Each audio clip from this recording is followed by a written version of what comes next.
lên maintain ហើយអាកាសយានដ្ឋានអន្តរជាតិដែលជាអាកាសយានដ្ឋានធំជាងគេទី9លើពិភពលោកតែបច្ចុប្បន្ននេះអាកាសយានដ្ឋានអន្តរជាតិដែលគឺបានសាងសង់បានរួចសម្រេច 95% ទៅហើយនិងបានបញ្ចប់ការសាងសង់នៅក្នុងពេលឆាប់ៗនេះនឹងបើកដំណើរការជាផ្លូវការនៅខែកក្កដាឆ្នាំ2025ហើយពុកម៉ែបងប្អូន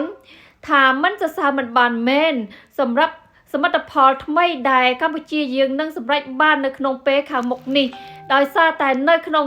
អាកាសយានដ្ឋាននេះមិនត្រឹមតែទំនើបទេប៉ុន្តែគេបានយកវប្បធម៌អរិយធម៌របស់ខ្មែរយើងទៅផ្សារភ្ជាប់ផ្សព្វផ្សាយនៅក្នុងអាកាសយានដ្ឋានដោយមានតាំងនៅរូបចម្លាក់អប្សរានិងរូបចម្លាក់ផ្សេងទៀតយកទៅតាំងនៅទីនេះផងដែរហើយក៏បានឮថាពួកគាត់នឹងបានយកភូមិវប្បធម៌របស់យើងទៅដាក់នៅក្នុងអាកាសយានដ្ឋានផងដែរហើយនេះគឺជារឿងដែលល្អអស្ចារ្យជាទីបំផុតហើយសាកស្រមៃទៅមើល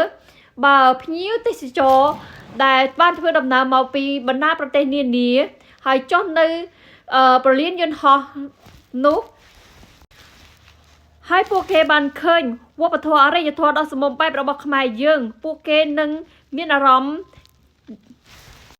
យ៉ាងម៉េចទៅសម្រាប់ខ្មែរយើងវិញសម្រាប់រូបខ្ញុំវិញខ្ញុំមានអារម្មណ៍រំភើបមែនទែន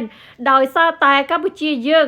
អត់ដែលមានប្រលានយន្តហោះដ៏ទំនើបបែបនេះឡើយហើយនេះជាលើកទី1ដែលកម្ពុជាយើងមានប្រលានយន្តហោះសម្បូរបែបដល់ថ្នាក់នឹងទេហើយមួយទៀតពុកម៉ែបងប្អូនសាកស្រមៃទៅមើលអាកាសយានដ្ឋាន